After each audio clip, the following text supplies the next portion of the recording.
예, 가족 최신 판례 계속해서 보도록 하겠습니다. 196번 미성년 자녀를 둔 성전환자의 성별 정정 같은 경우에는 마지막 줄만 보시면 될 것 같아요. 단지 성전환자에게 미성년 자녀가 있다는 사정만을 이유로 성별 정정을 불허해서는 아니 된다. 이게 과거에는 성별 정정을 할 때 뭐 엄마 혹은 아빠 이렇게 되는 거를 되도록 지양했었는데 이젠 여러 가지 사정을 고려해서 미성년 자녀가 있다는 이유만으로 안 된다 할 것도 아니다. 엄마도 가능하다. 이렇게 본 판례입니다. 그 다음 197번 미성년 후견인이 선임되었다. 친권자들이 제대로 못하니까 이렇게 미성년 후견인이 있다면 이 친구 역시도 비양육친을 상대로 해서 양육비 심판 청구가 가능하다. 제목 위주로 보시면 될 것 같고요. 그 다음 198번 이것도 재산분할 청구와 민사 청구는 서로 다른 사건이다. 관할도 다르고 다른 소송 절차를 따른다. 그런 내용만 좀 정리하시면 될 것 같아요. 다음 199번 사실혼의 재산분할 기준 시점인데요. 사실혼 해소를 원인으로 한 재산분할에서 분할 대상이 되는 재산과 액수는 사실혼이 해소된 날을 기준으로 정하여야 하는 것이다. 그런데 밑줄 쳐진 부분 사실혼 해소 이후 재산분할 청구 사건의 사변종 시까지 사이에 여러 가지 사정이 발생해가지고 이익이나 손해를 일반에게 귀속시키는 것이 공평한 청산 분배에 반하는 사정이 있는 경우에는 이를 분할 대상 재산가액 산정에 참작할 수 있다. 이것도 역시 결론 위주로 정리하시면 되겠고요. 가족법은 좀 휙휙 지나가죠. 친족법 같은 경우에는 사례 문제로 나올 수 있는 경우가 많지 않고 나오더라도 이게 이혼 사유가 되냐 안 되냐 이 정도 묻고 있습니다. 그 외에는 대부분 상속법에 관한 문제가 사례로는 나올 수가 있죠. 그래서 친족법은 좀 빠르게 지나가셔도 됩니다.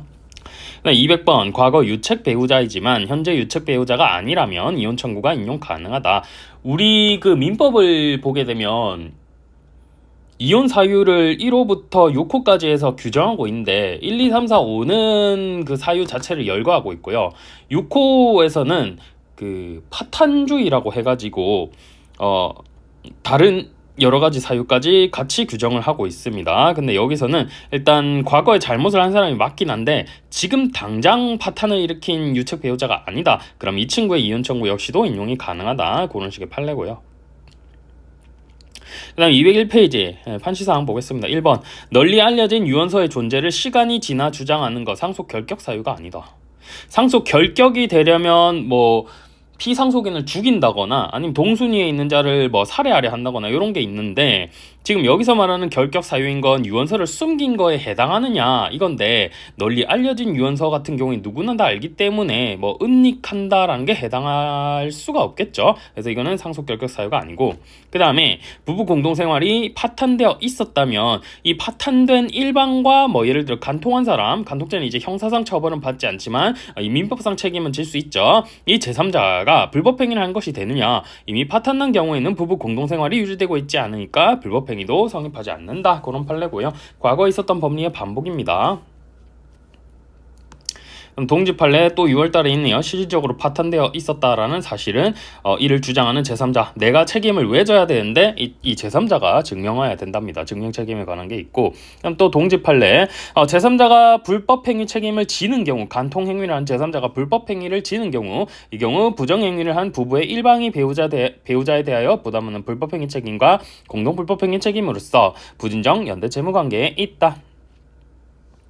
근데 밑줄 쳐진 거 부정행위를 한 부부 일방이 이혼 과정에서 위자료 등 명목으로 금원을 지급하였는데 금원에 위자료뿐만 아니라 재산분할금이나 다른 성격 금원도 포함되어 있고 위자료와 구분 특정하기 어려운 사정이 있다면 자 일방이 이 위자료의 일부의 금원을 지급한 사정을 제3자가 부담하는 위자료 액수를 산정할 때 참작해가지고 너 이만큼은 받았으니까 그 제3자한테는 조금 더 적게 받으면 될 것 같아 이렇게 참작할 수는 있다라고 합니다. 그 다음에 혼인 파탄에 부부 쌍방 책임이 대등한 경우의 위자료 및 제3자의 책임인데요. 자, 볼드 상대방 배우자에게 혼인 관계 파탄에 대한 손해배상 의무가 처음부터 성립하지 않는다. 어쩔 때 앞에 부부 쌍방의 책임 정도가 대등하다고 판단될 때 이때는 서로 그냥 손배 책임 인정되지 않고요. 나아가 부정행위를 한 배우자의 손해배상 의무가 성립하지 않는 이상 제3자에게도 손해배상 책임이 인정되지 않는다라고 했습니다. 6월 말에 이 판례들이 많이 나왔네요. 비슷한 판례들이. 다음 203번 가정법원은 직권으로 양육비용 분담의 기산이 시작하는 시점도 정할 수 있다. 뭐 자녀를 양육하기 위해서 가정법원은 어떠한 사정을 고려해서라도 이런 것들 정할 수 있다. 알고 계시면 되죠. 그 다음 204번 인지 판결 확정 전에 발생한 과거의 양육비 역시도 반환을 청구할 수 있다. 23년도 판례지만 과거부터 늘 있던 법리죠. 자, 중요한 거는 205번 판례인데 이게 사실 2024년 7월 18일 전압이거든요. 그래서 25년조 변호사 시험에서 출제 확률은 좀 낮기는 한데 변시가 원래 6개월 전 기준이죠. 6개월이 조금 안 되긴 한데 제 생각에는 내년 변시에 예를 들어 시간이 안 돼서 안 나온다. 그럼 이거는 그 다음에 26년도 혹은 27년도 변시에는 거의 90% 이상 저는 나온다고 봅니다. 객관식으로는 거의 100% 나올 것 같고 사례로도 저는 나올 수 있다 보거든요. 왜냐하면 이게 사법시험도 그렇고 가족법이 법원행시나 뭐 다른 시험에선 최근에 들어왔죠. 근데 이 가족법이 아마 입법고시에서는 계속 출제되고 있었습니다. 자, 사실랑요 그 입법고시에서 제일 단골로 출제되던 게 바로 이겁니다. 양육비에 관한 권리의 소멸시효가 진행하는 지금 소멸시효죠. 그러니까 이거 일종의 민법 총칙 문제로도 볼 수 있거든요. 그래서 이거는 아마 전압 판례기도 하고 아마 중요하게 나올 겁니다. 과거의 기출들이 다들 되었던 판례이기 때문에. 자, 그래서 보자고 넣어놨는데, 자, 부모의 자녀 양육 의무는 자녀의 출생과 동시에 발생하므로 과거 양육비에 대하여도 상대방이 분담이 상당하다고 인정되는 경우에는 그 비용 상환을 청구할 수 있다.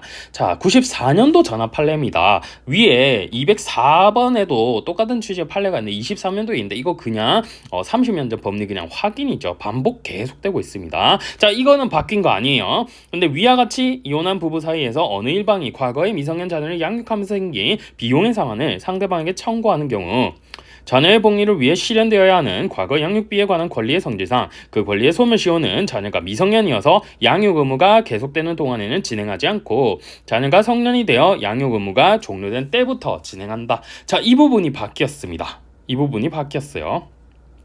과거 판례는 뭐라고 했냐면 이 양육비 청구권 같은 경우에 소멸시효 진행하지 않는다라고 했어요. 자, 근데 앞부분은 똑같죠. 자녀가 미성년일 때에는 진행하지 않는다. 똑같은데 뒷부분이 바뀐 겁니다. 자녀가 성년이 되어 양육 의무가 종료한 때부터는 소멸시효가 진행된다라고 했습니다. 자, 그래서 먼저 가부터 볼게요. 당사자의 협의 또는 가정법원의 심판에 의해 구체적 청구권의 범위와 내용이 확정되지 않은 이상 이거는 앞에도 밑줄 하나만 더 주십시다. 자녀가 아직 미성년인 동안입니다. 이때는 그러니까 블라블라해서 소시가 진행되지 않는다. 구체적으로 확정되기 전에는 미성년이면 아직 덜 키운 거죠. 그럼 얘 키울 때 얼마가 들어갈지 솔직히 예상만 하는 거지 모르잖아요. 저도 자녀가 없고 뭐 여러분들 대부분 자녀가 없을 텐데 진짜 자식 키우는데 얼마나 들어가는지 모르잖아요. 제가 저를 키우거나 여러분들이 여러분 키우는데 뭐 로스쿨 학비라든지 뭐 대학 학비라든지 고시 공부하는데 드는 학비라든지 이거 얼마 드는지는 예상할 수 있어도 뭐 구체적으로 내가 어릴 때는 얼마 들었지 이거 다 아시는 분 있어요. 잘 모르죠. 살아보면서 이제 들어가는 게 많기 때문에 이때는 아직 소멸시효가 진행하지 않는다라고 합니다. 자, 지나가서 그래서 뒤에 보시면 성장하는 동안에 뭐 물가 변동도 있을 수도 있고 여러 가지 바뀔 수도 있다. 자, 그러니까 뭐 이런 것들은 아직 성년이 되기 전에는 완전한 재산권이라고 보기 어렵고 자, 넘어가셔서 한 요쯤 완전한 재산권이라고 보기 어렵고 이때는 소멸시효가 진행하지 않는다라고 보아야 한다. 그 다음에 3번도 똑같은 소리 하는 겁니다. 미성년인 동안 진행한다고 보면 뭔가 부조리하다 뭐 그런 소리고요. 자, 읽어보시라고 한 거고 저랑 같이 하고 있으니까 중요한 것만 보겠습니다. 그 다음에 넘어가시면 또 과거 양육비에 관한 권리 어쨌든 소멸시효가 진행할 수 있는 게 아니다 아직은. 자, 그리고 2번 이제 자녀가 성년에 이르게 되면 성년 이혼한 부부가 공동으로 부담하는 자녀 양육 의무는 종료하고 더 이상 자녀에 대한 장래 양육비를 결정하거나 분담하여야 하는 문제는 생기지 않고 부부 사이에는 어느 일방이 과거의 자녀의 양육을 위해 지출한 비용을 서로 정산하는 관계만 남게 되고 그 다음에 자녀가 성년이 된 후에는 변동 가능성이 내재된 것에 조정 가능성을 거칠 필요가 없다. 이미 다 컸잖아요. 과거에 얼마 들어갔다 영수증만 보면 되죠. 그래서 이때는 자, 그 다음 제가 현금 친 거 봅시다. 과거 양육비에 관한 권리는 자녀가 성년이 되어 양육 의무가 종료된 때부터는 아직 협의나 심판으로 구체적 금액이 확정되지 않았더라도 신분으로부터 독립하여 처분이 가능한 완전한 재산권이 된다고 할 수 있고, 따라서 소멸시효가 진행한다라고 보아야 된다. 그래서 결론이랑 이거 뒤에 판례 읽고 내용 이해만 하시면 됩니다. 이 길게 써놓은 이유는 보통 이렇게 뭔가 바뀐 게 있으면 객관식 지문에서는 이 문장 하나하나가 다 출제될 수가 있습니다. 근데 꼭 다 외울 필요 없죠. 사례에서는 이제 필요한 핵심만 정리하면 되고, 제가 하는 강의들은 대부분 다 사례 위주입니다. 사례 위주고, 객관식 지문 같은 경우에 한번 읽어보시고 그게 눈에 익으면 풀어도 되고요. 뭐 말 나온 김에 사례 위주로 제가 강의를 하고 있는데, 예전에 제가 강의를 제일 처음 할 때에는 모든 걸 다 강의하자라는 모토였거든요. 지금도 제 김준호적 기본 강의는 그런 식의 방식으로 진행이 됐고, 근데 모든 걸 강의하다 보니까 이게 나중에 학생들 질문을 받아보면 좀 맥락을 이해를 못하고 있는 느낌을 받았습니다. 그래서 더욱더 약간 사례 위주로 강의를 해야 되지 않나라는 생각을 했고, 변호사 시험 객관식 같은 경우에는요, 물론 뭐 조문 같은 거 묻는 건 좀 지엽적인 거 물어볼 수도 있는데, 국가고시잖아요. 국가고시. 법원행시도 마찬가지입니다. 이제 객관식으로 법을 보는 게 뭐 제일 수준 높은 시험이 변호사 시험이랑 뭐 법원행시 이런 것들이 있죠. 이런 시험에서는 짜잘짜잘한 걸로 안 고칩니다. 거의 다 큰 맥락을 가지고 정답을 고를 수 있게 하거든요. 그래서 여러분들이 조금 더 민사법에서는 큰 맥락 위주로 공부를 하셔야 됩니다. 다른 법들도 마찬가지고, 그게 고급 시험의 특징입니다. 그리고 그 예전에 여러분들 시대는 아니고 제가 막 사실 공부하고 있던 시절에 그때만 해도 7구급 시험들 같은 경우에 너무 지엽적인 게 많이 출제됐었어요. 그래서 진짜 농담이 아니라 저는 개인적으로 9급 시험이 더 어려운 것 같다라는 생각도 잠깐 했습니다. 이건 그냥 딸딸 외워야 되니까 맥락 없이. 근데 사시나 이런 것들은 맥락 없이 딸딸 외우는 게 없고요. 요즘에는 이제 7구급도 좀 그런 식의 방식을 탈피하려고 하고 있죠. 법원직 9급 같은 경우에는 애초에 뭐 그런 지엽적인 구급 시험이랑 좀 다르고요. 법원직 구급도 말 그대로 좀 맥락 위주로 나옵니다. 그래서 객관식 시험이라고 해서 내가 이거 뭐 다 외워야겠다 이렇게 공부를 하시는 게 아니라, 주요 맥락을 파악하시고 그 다음에는 문제집을 풀면서 익히셔야 됩니다. 객관식은 특히 문제집으로 익히시는 게 좋아요. 네, 아무튼 그런 거 갑자기 얘기를 하게 됐고, 지금 이거는 어쨌든 성년이 되어 양육 의무가 종료된 때부터는 소멸시효 진행한다, 이렇게 정리를 하시면 되겠고요. 자, 그 다음 206번 재산분할 청구에 상대방 지위에서 분할 대상 재산을 주장하는 경우에는 재산분할 청구의 제촉기간이 적용되지 않는다. 자, 843조 839조 231. 자, 판례도 항상 보시면 법 조문부터 시작합니다. 그러니까 여러분들도 법 조문부터 사례 시작하셔야겠죠. 자, 협의상 또는 재판상 이혼 시의 재산분할 청구권에 관하여 이혼한 날부터 이혼을 경과한 때에는 소멸한다고 하는데, 위기간 제척기간이고 출소기간이다. 그래서 2년 내 이게 만약에 이혼 재산 분할의 대상이 된다면 내가 얘기를 해야 된다라는 겁니다. 근데 상대방 입장, 자, 이미 제기된 재산분할 청구 사건의 상대방 지위에서 이것도 포함시켜야 되는데요? 라고 주장할 경우에는 2년이 지난 경우에도 소가 계속되고 있다면 주장해가지고 이것도 분할해 달라고 할 수 있다라는 얘기입니다. 그 다음 207번 유책 배우자의 이혼 청구 인용 판례. 유책 배우자는 일반적으로 이혼을 청구하지 못합니다. 아까 말했던 그 840조 1, 2, 3, 4, 5호에 있는 것 외에 6호에 일반적인 조문을 두었다. 어려운 중대한 사유가 있을 때를 두었는데, 이는 부부 공동생활 관계가 회복할 수 없을 정도로 파탄되고 혼인 생활의 계속을 강제하는 것이 참을 수 없는 고통이 되는 경우를 말하고, 자, 부부의 혼인 관계가 돌이킬 수 없을 정도로 파탄되었다고 인정된다면 파탄의 원인에 대한 원고의 책임이 피고의 책임보다 더 무겁다고 인정되지 않는 한 이혼 청구를 할 수 있고 이것을 받아들여야 된다라고 하였습니다. 그래서 사정 등을 두루 고려해야 된다. 사정 등을 두루 고려해야 된다. 사례 문제에서 여러분들한테 이거 고려하는 거 나올까요? 안 나올까요? 안 나옵니다. 이건 안 나옵니다. 만약에 나온다면 또 조문만 쓰시고 여러분들 나름대로 포섭하시면 되고, 그건 일종의 논술이 돼버리는 거죠. 자, 그다음 208번 유책 배우자의 이혼 청구 기본 법리. 혼인 생활의 파탄에 대해 주된 책임이 있는 배우자는 원칙적으로 이혼을 청구할 수 없으나 파탄 이후 혼인 계속 의사가 없음이 객관적으로 명백한데도 오기나 보복적 감정에서 응하지 않고 있을 때는 예외적으로 유책 배우자의 이혼 청구도 인정되고, 그 다음에 볼드 보겠습니다. 혼인 생활이 파탄에 대한 유책성이 이혼 청구를 배척해야 할 정도로 남아있지 않은 경우, 오래 살면서 그게 희석되어 있다. 그래서 이 사람을 더 이상 유책 배우자, 일방적인 유책 배우자라고 볼 수 없다. 그렇다면 그자의 이혼 청구 역시 허용된다라는 겁니다. 이 기본 법리 가지고 계속 판시 사항들 여러 개 나오고 있죠. 그다음 209번 혼인 계속 의사가 있는지를 판단하는 기준 그냥 열심히 알아봐야겠죠. 그다음 고려해야 할 사항 뭐 열심히 알아봐야겠죠. 열심히 읽어보시고 여러분들은 제가 형광펜 쳐놓은 거 유책성이 상당히 희석되었다고 볼 수 있을 만한 사정을 현재 이혼 소송의 사실심 변종시를 기준으로 판단하면 됩니다.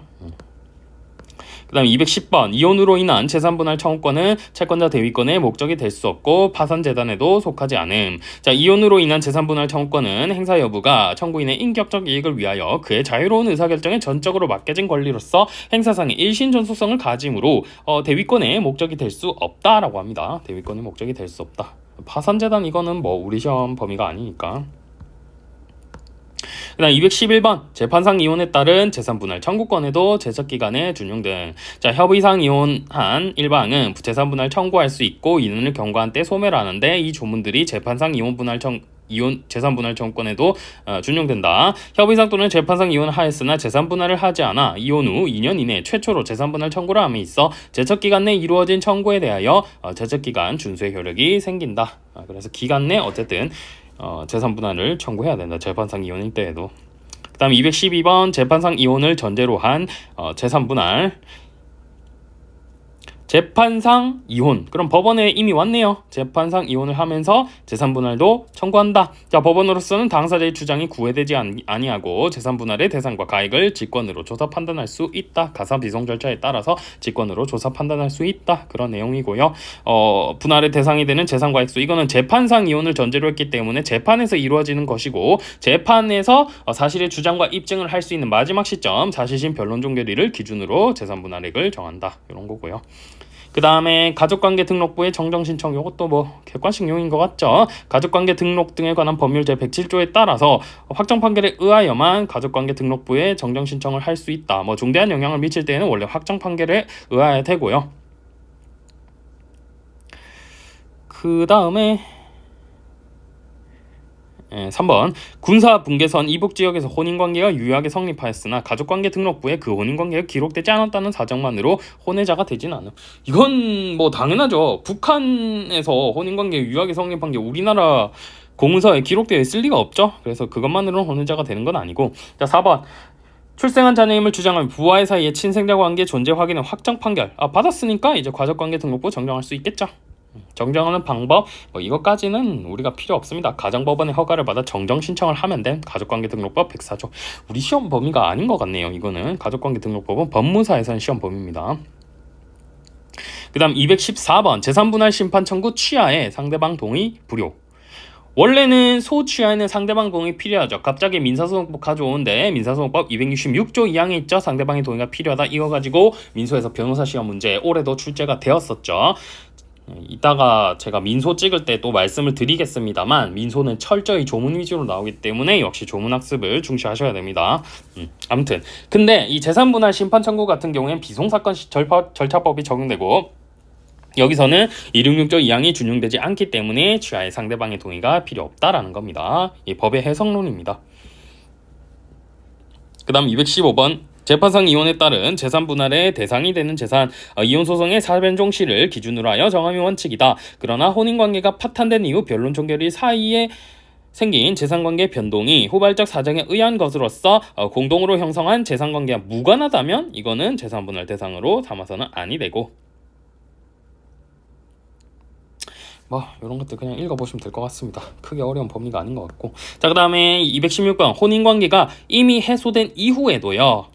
혼인 무효 확인의 소에 이익이 있는지 여부인데 제가 위에 써놨죠. 확인의 소가 나오면 항상 이 법현장 법적 지위에 현존하는 불안 위험이 있고 확인의 소를 제기하는 것이 가장 유효적절한 수단일 때 확인의 이익이 있다라고 했었죠. 그래서 이 판례에서 보시면 전압이긴 한데 혼인관계가 이미 해소된 이유라고 하더라도 혼인 무효의 확인을 구할 이익이 인정된다. 법현장을 충족한다면 이익이 인정된다. 뭐 그 정도 그냥 읽어보시면 될 것 같습니다. 볼드 위주로 해서. 전압이긴 한데 엄청 심오한 법리가 있는 건 아니라서. 자, 그 다음 217번 친생자 추정 법리가 나왔네요. 외관설도 이따가 나올 건데. 자, 아내가 혼인 중 제3자의 정자를 제공받아 인공수정으로 자녀를 출산한 경우에도 인공수정으로 출생한 자녀가 남편의 자녀로 추정된다. 자, 인공수정이요. 뭐 와이프가 사가지고 뭐 혼자 어떻게 하는 것도 아니고 이거 좀 큰일이죠. 큰일이니까 당연히 남편이랑 얘기를 해봤을 거고요. 얘기를 하고 남편이 동의를 했으니까 보통 남편의 자녀로 추정이 되는 겁니다. 그 다음 문단 남편은 동의의 방법으로 참여하게 되는데 남편이 인공수정에 동의하였다가 이를 번복하고 만약에 진짜 동의하였는데 이를 번복했으면 양아치죠. 친생 부인의 소를 제기하는 것은 허용되지 않는다. 뭐 아내랑은 합의를 한 거고 그 태어난 애한테는 이게 무슨 못할 짓입니까? 이건 안 되고. 자, 동의가 명백히 밝혀지지 않은 사정. 명백히 밝혀지지 않았는데 와이프가 혼자 가서 인공수정을 했어요. 명백히 밝혀지지 않은 사정이 있다고 해서 바로 친정관계가 부정되는 것도 아니다. 그래서 동의서 작성이나 보존 여부가 명백하지 않더라도 사회적으로 보아 친자관계를 공시 용인해 왔다고 볼 수 있는 경우에는 동의가 있는 경우와 마찬가지로 취급해야 된다. 그 다음 혼인 중 아내가 임신해 출산한 자녀가 남편과 혈연관계가 없다는 점이 밝혀졌더라도 혈연관계 당연히 없는 거 아니에요? 인공수정엔 남편 정자가 아닌데?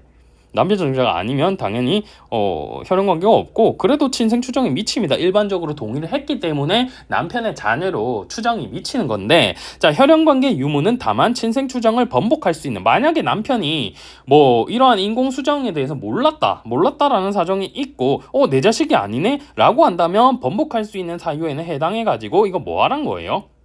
일단은 형식적으로는 자녀가 태어났으면 친생 추정된다라고 보고 남편이요 내 자식 아닌 것 같다라고 하면 우리 친생 부인의 소 있죠 그걸로 부인해서 다투면 될 문제고 일단 형식적으로는 친생자 추정을 하겠다 이런 겁니다. 우리 판례 취지는 그렇게 정리를 하시고 그 다음 218번 친생자 추정과 외관설 혈연관계가 없다는 점 이거 친생 부인의 소로서 다투어야 되는 거고요. 그 다음 2번 혈연관계 유무가 친생 추정이 미치지 않도록 하는 사유는 아님. 친생 추정은 그냥 형식적으로 결혼관계에 있는 사이에서 자녀가 태어났으면 형식적으로 그냥 그 아버지의 자식으로 추정해버리는 겁니다.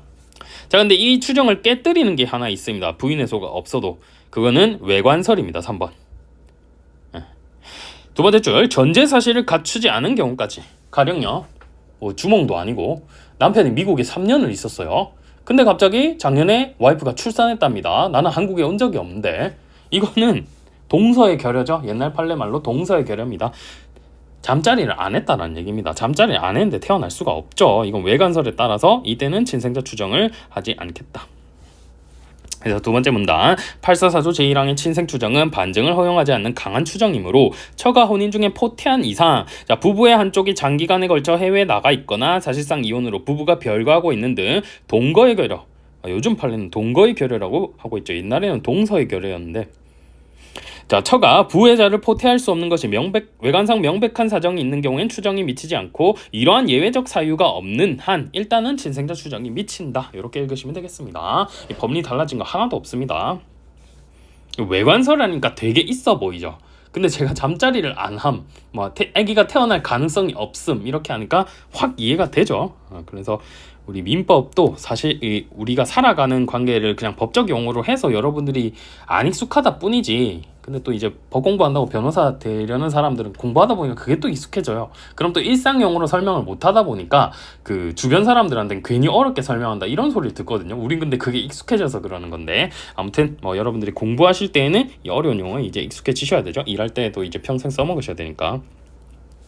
그 다음 219번 조부모의 미성년 손자녀 입양 이것도 뉴스에서 좀 많이 나왔던 사건이죠. 자, 여기 할아버지 할머니가 있고요. 할부지 할머니 그 다음에 여기 엄마 딸이었죠. 그다음 여기 손자녀인지 손자인지 모르겠는데 아무튼 이렇게 위에 입양을 할 수 있느냐 할 수 있다라고 합니다. 자 불가능하다고 볼 이유가 없다. 왜냐 앞에 밑줄 친 거 근거 제가 이 판례 쓸 때 보통 근거에는 밑줄을 치고 결론에는 볼드를 치거나 뭐 그렇게 했습니다. 민법은 입양의 요건으로 동의와 허가 등을 규정하고 있을 뿐이고 존속을 제외하고는 혈족의 입양을 금지하고 있지 않기 때문에 이것도 입양 가능합니다. 조부모의 입양도 가능하다. 다만 조부모가 이렇게 입양하게 되면 엄마랑요 손자녀가 자매가 돼버리죠. 이러한 사정들을 심히 고려를 해보긴 해야 된다. 이런 취지 판례입니다.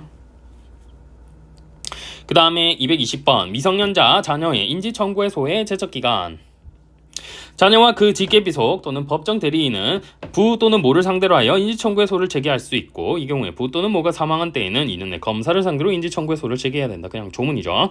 미성년인 자녀의 법정 대리인이 인지청구의 소를 제기한 경우에는 그 법정 대리인이 부 또는 모의 사망 사실을 한 날이 제적기간에 기산이 된다. 그러나 자녀가 미성년자인 동안 법정 대리인이 인지청구의 소를 제기하지 않은 때에는 자녀가 있고 이 친구가 미성년자인 동안에 법정 대리인이 인지청구의 소를 제기하지 않았다. 그렇다면 자녀가 성년이 된 뒤로 부 또는 모의 사망을 한 날로부터 2년 내 인지청구의 소를 제기할 수 있다라고 해서 인지청구의 소의 제적기간이 자녀가 성년이 된 날을 기준으로 해가지고 그날이 기산점이 된다라고 보면 판례입니다.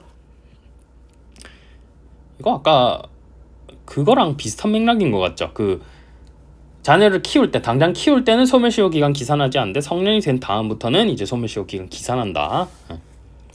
그 다음 221번 부자관계 성립을 목적으로 해서는 친생자 관계 존재 확인의 소를 제기할 것이 아니죠. 성립하려면 인지청구의 소를 제기하든지 입양하는 경우에는 입양 신청을 하든지 이렇게 해야 되죠. 친생자 관계 존재 확인을 구한 소는 허용될 수 없고, 만약에 이걸 구했다면 법원으로서 마지막에 성명 등을 해서 진짜로 원하는 바를 알아봐야 된다. 그 다음 222번 양친자 관계를 해소하기 위한 친생자 관계 부존재 확인 청구. 당사자가 입양의 의사로 친생자 출생 신고를 하고 실질적 요건이 구비되었다면 입양의 효력이 발생하고요. 파양에 의하여 양친자 관계를 해소할 필요가 있는 등 특별한 사정이 있는 경우 호적기재 자체를 발수하여 친자 관계의 존재를 부인하게 하는 친생자 관계 부존재 확인의 청구가 이때는 허용될 수 있다. 양친자 관계를 해소하기 위한 거 이때는 허용될 수 있다. 친생자 출생 신고로 되어 있고, 이게 실질적으로는 입양의 효력이 있지만 겉으로는 형식적으로 뭘 한 거예요? 친생자 출생 신고를 했기 때문에 이때는 친생자 관계 부존재 확인 청구가 허용될 수 있다라고 합니다. 이것도 결론이 좀 특이하니까. 그 다음에 223번 친권자의 재산관리와 계산. 쉽게 말해가지고 여러분 이제 추석이니까 그래도 여러분들은 성년이니까 여러분들이 돈을 받겠죠. 저는 어릴 때 할아버지나 할머니가 용돈을 주면 엄마 아빠가 가져간대. 자, 이렇게 친권자가 가져갔다면요, 저야 평범하니까 그냥 용돈을 주시거나 이랬는데, 부잣집이라서 땅을 받았다, 부동산을 받았다, 이렇게 할 수도 있죠. 이때 받았다면 친권자가요, 자녀가 받았기 때문에 그거에 대한 재산 관리를 하는 것 뿐이고, 자, 이제 보겠습니다. 관리의 계산. 그러니까 자녀의 재산을 관리하던 기간에 그 재산에 관한 수익과 지출을 명확히 결산하여 자녀에게 귀속되어야 할 재산과 액수를 확정하여 가지고 이 재산 관리 권한이 소멸할 때, 언제 소멸하죠? 자녀가 성년이 되는 시점에서 소멸하겠죠. 그에 대한 결과 등을 알리고 자녀에게 주어야 됩니다. 자, 한편 부모는 자녀를 공동 양육할 책임이 있고 원칙 공동 부담해야 할 점을 고려할 때 특유 재산을 자신의 이익을 위하여 임의로 사용할 수 없고, 자, 통상적인 양육 비용으로도 사용할 수 없다. 그럼 뭐죠? 할아버지가 부동산을 주었다, 돈을 주었다 하더라도 그거 용돈으로 준 거지, 애 키우는 거는 부모가 지출해야 된다. 통상적인 양육비로도 사용할 수 없다. 다만 정당한 사유가 있는 경우, 부모가 너무 찢어지게 가난하다, 이런 경우도 있을 수가 있죠. 할아버지가 재벌이고 아버지가 할아버지 말 듣지 않고 엄마랑 나와서 살고 있다. 그럼 용돈 등을 못 받았을 수도 있죠. 근데 할아버지가 손자는 이쁘고 아들은 밉고 이럴 경우에는 안 줄 수 있죠.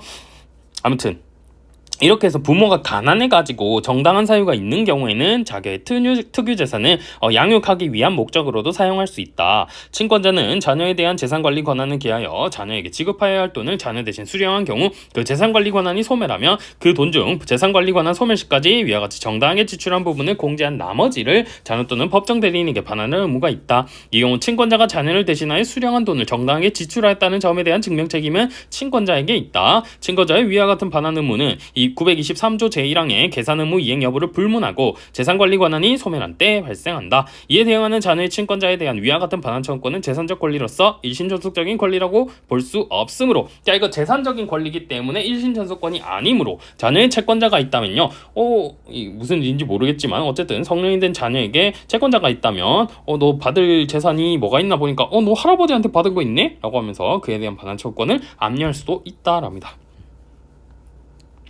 그리고 후견계약 관련 판례 사례로 나오기 힘들어 보이죠? 후견계약과 법정 후견 간의 관계. 후견계약을 통해서 특정한 기간이나 어떠한 사무에 관해서 이거는 후견인을 내 의사로 뽑는 거죠. 내 의사로 뽑는 거고, 이때는 그 후견인을 선임하였다 하더라도 본인이 제한 능력자가 되는 건 아닙니다. 반면에 법정 후견은 뭐죠? 법이 정한 사유가 발생하였을 때, 특히 뭐 심신상실자 이러한 경우에는요, 피성년 후견인이 되고, 그 성년 후견인이 완전한 대리인이 되게 되죠. 뭐 이러한 차이점이 좀 있습니다. 어쨌든 두 번째 문단, 위와 같은 민법 규정은 후견 계약이 등기된 경우에는 사적 자치 원칙에 따라 본인의 의사를 존중하여 후견 계약을 우선하도록 하고, 앞에 뭐 959조의 20 제 1, 2항을 그냥 판례가 그대로 설치했습니다. 자, 그래서 본인의 의사를 존중해서 일단 후견 계약을 우선하도록 하는데, 예외적으로 이 친구를 법원에서 살펴보니까 너 그냥 혼자 법률 행위를 할 수 있는 능력이 없는데? 라고 하면은 이제 법정 후견을 개시할 수 있도록 하고 있다. 원칙적으로 본인 의사 존중하지만 도저히 안 된다면 법원이 후견적 입장에서 이 법정 후견을 실시할 수도 있다. 그런 얘기입니다. 그 다음에 2번, 후견 계약은 임의 후견 감독인의 선임과 관계없이 만약에 후견 계약이 있는데 법원에서 이 법정 후견을 시작한 경우, 자, 이렇게 성년 한정 후견 개시 심판을 받았다면 후견 계약은 그 시점에서 종료하게 됩니다. 이것도 법조문에 그대로 있습니다. 그 다음 225번, 후견 심판 확정 전에 한 사건 본인 유언의 효력. 자, 밑줄 쳐진 거 볼게요. 피성년 후견인과 피한정 후견인의 유언에 관한 행위 능력에 관한 조문들이 적용되지 않으므로 의사 능력이 있다면 동의 없이도 유언할 수 있다. 유언은 17세에 이르면 할 수 있죠. 이러한 점을 비추어 보면 후견 심판이 확정될 때까지 임시 후견인이 선된 경우 본인은 의사 능력이 있는 한 유언을 할 수 있다. 이렇게 보시면 되겠습니다. 그 다음 226번, 부양 의무자 사이의 구상. 부양 의무 있는 사람이 여러 사람인 경우 그중 부양 의무를 이행한 1인은 다른 부양 의무자를 상대로 이미 지출한 과거의 보량료에 대해서도 상담원이 분담이 상당하다고 인정되는 범위에서 그 비용의 상환을 청구할 수 있고요. 자, 제가 형용편 칠해놨죠. 부모와 성년의 자녀, 그 배우자. 자, 미성년에 대해서는요, 부모가 그냥 양육 의무를 지는 거죠. 근데 이 성년의 자녀인데 뭐 대부분 로스쿨생들은 대학원생이니까 이 성년의 자녀에 해당하겠죠. 그럼 지금 부모님들이 여러분들을 부양하고 있는 겁니다. 뭐 수익이 있다면 아니지만 어쨌든 부모와 성년의 자녀, 그 배우자 사이에 결혼해서도 심지어 이렇게 부양받을 수 있죠. 974조 1호, 975조에 따라 부담하는 부양 의무 중 과거의 부양료에 관해서는 부양 의무 이행 청구에도 불구하고 그 부양 의무자가 부양 의무를 이행하지 않음으로써 이행지체에 빠진 후의 것이거나 그렇지 않은 경우에는 부양 의무의 성질이나 형평의 관념상 이를 허용할 특별한 사정이 있는 경우에 한해 과거 부양료를 청구할 수가 있습니다. 제가 입법고시랑 사업시험에 많이 나왔다는 게 이 부양 의무를 지는 경우, 부부간 부양 의무랑 그 양육 의무 요거 비교하고 소멸시효가 완성되는지 뭐 이런 것들 비교하는 거였거든요. 그렇기 때문에 요 판례도 최근 그 전압이 있기 때문에 중요도가 좀 높아졌다라고 볼 수 있습니다. 226번도. 그 다음 227번, 법률상 혼인관계가 해소되기 전까지는 여전히 부양 의무 부담하고 소멸하지 않고 혼인관계가 해소되어야 없어지고, 228번, 주식을 공동 상속하는 경우, 자, 주식이 공동 상속되면 요거는 준공유하는 관계가 된다. 자, 상속을 하게 되면요, 아버지가 있고 엄마가 있고 아빠 돌아가시고 뭐 CD가 있다. 그러면 엄마랑 자녀들이 아버지의 권리를요 다 그냥 공유하는 관계에 있게 되죠. 민법 1006조에 있습니다. 공유관계에 있게 됩니다. 공유관계에 있으니까 권리인 주식을 이렇게 공동상속했다면 준공유하는 법률관계를 형성하고, 이 사안에서는 청약저축의 가입자가 사망하여 공동상속이 이루어진 경우입니다. 이때 공동상속인이 청약저축 예금계약을 해지하려면 이것도 해지의 불가분성에 따라서 전원이 해지의 의사표시를 해야 된다. 그 다음 229번, 이거 헌재 판례인데 또 6월달에 나와가지고요. 자, 민법 제 1014조 피인지자의 과거 재산 분할에 관한 상속 가액 지급 청구권입니다. 이거 뭐냐면 아빠, 엄마, 자녀, 아빠 죽고 알고 보니까 뭐 이렇게 다른 여자와의 사이에서 뭐 을이라는 자녀를 낳았다.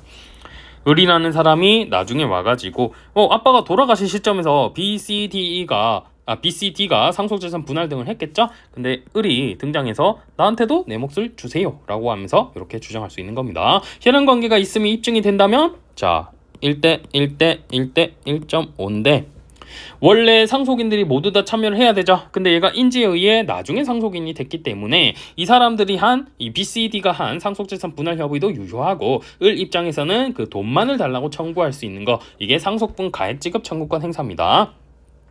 자, 이 행사 시에는 상속회복 청구권에 관한 10년의 제척기간을 적용하도록 하였었는데요. 이게 이제 헌법재판소 판결에 따라서 위헌이라고 되었습니다.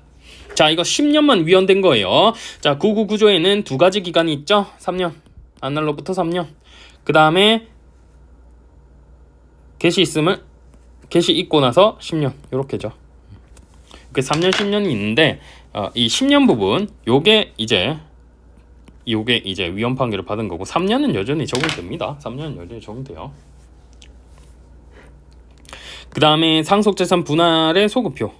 상속재산의 분할은 상속이 개시된 때 소급하여 효력이 있지만 제3자의 권리를 해치지 못한다. 여기서 말한 제3자는 그 해제에 있어서의 제3자처럼 완전한 권리를 취득한 사람을 말한다. 상속재산 분할 심판이 확정되면 등기 없이도 물권 변동의 효력이 발생한다. 다만 1015조 단서에 등기가 이루어지기 전에 상속재산 분할의 효력과 양립하지 않는 법인상 관계를 갖고 완전한 등기를 마쳤으나 상속재산 분할 심판이 있었음을 알지 못한 제3자에 대해서는 상속재산 분할의 효력을 주장할 수 없겠죠. 그냥 읽어보시면 이해되시는 것 같고. 그리고 여기 제 암기장에는 물론 있습니다만 이 최신 판례 강의만 들으시는 분들도 있을 거니까 다른 책에도 아마 있겠습니다만, 자, 이 아버지 쪽 부분에 대해서는 인지 청구가 발생했을 때부터 이제 상속인이 된다라고 했었죠.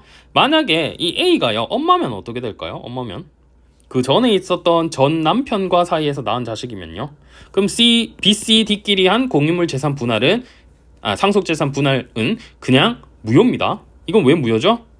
상속재산 분할은 모든 상속인이 참여해야 되는데 을이 참여를 안 했기 때문.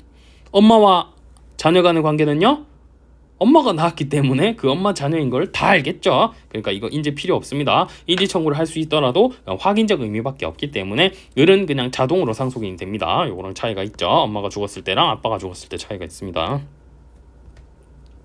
그 다음 231번 상속재산 분할 심판에 따른 공동상속인들 사이 법률관계에서 반환한 임대차 보증금 및 납부한 재산사의 구상권 행사 여부가 문제된 사건. 8월달 판례기 때문에 변시에 나올 것 같지는 않고 뭐 그렇게 중요한 것도 아닌데, 그 모의고사가 표시된 거는요 그냥 보증금 반환 채무가 불가분 채무에 해당하는 거 요거밖에 표시가 안 됐습니다. 그래서 그냥 한번 읽어보시면 되고, 자, 밑에 있는 내용은 뭐냐면 임대차 보증금 반환 채무를 면책적으로 인수시킨 경우에도요, 자, 이거 보자. 한편 다음에 보시면 이거 특정 상속재산을 상속인 중 1인의 단독 소유로 하면서 상속재산을 분할했는데 그 공동상속인은 임대차 보증금 반환 채무를 면책적으로 인수하고 다른 공동상속인들은 임대차 관계 탈퇴해서 면하게 된다. 이거는 특정 상속재산을 이렇게 지급하게 하는 겁니다. 자, 그건데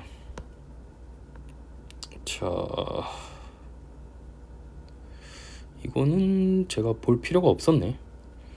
여기 중간에 있는 건 그냥 읽어보시고 마지막에 자, 공동상속인들이 각자의 법정 상속분에 따라 상속재산을 공유하는 동안 아까 1006조에 따라서 아버지가 돌아가시면요 일단은 다 같이 공유하는 관계에 있게 됩니다. 물론 상속재산을 분할하게 되면 상속 개시 시부터 원래 엄마 거였다든지 원래 형 거였다든지 원래 누나 거였다든지 이렇게 되는 건데, 그래도 잠정적으로 공유하는 관계에 있죠. 이 공유하는 동안 상속재산에 부과된 재산세는 공동상속인들이 같이 연대하여 납부할 의무를 지고 그중 1인이 재산세를 납부하여 면책을 얻었다면 다른 공동상속인들을 상대로 그에 따른 구상을 할 수 있다라는 겁니다. 이것도 구상할 수 있다.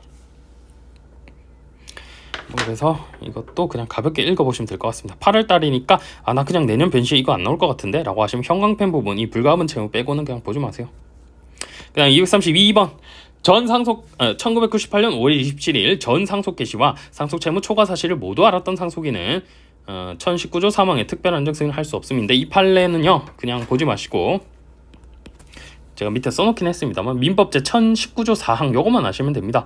그래서 미성년자인 상속인이 상속 채무가 상속 재산을 초과하는 상속을 성년이 되기 전에 단순 승인했다면, 자, 성년이 된 후 그 상속의 상속 채무 초과 사실을 안날로부터 3개월 내 한정 승인을 할 수 있다. 그러니까 이거는요, 미성년자인 상속인이 있고 이 상속인이 자기가 그냥 단수 승인은 뭐예요? 단수 승인은 가만히 있으면 그냥 단수 승인 됩니다. 성년이 되기 전에 그냥 단수 승인한 것처럼 됐다. 성년이 되기 전에 이미 아버지가 돌아가셔서 단수 승인한 것이 됐다. 그렇다 하더라도 성년이 된 후 상속 채무 초과 사실 안 날로부터 3개월 내 다시 한정 승인을 할 수 있도록 된 겁니다. 이거는 이제 미성년자일 때는 뭐 어떻게 하냐, 성년이 된 후 다시 한정 승인 할 수 있다.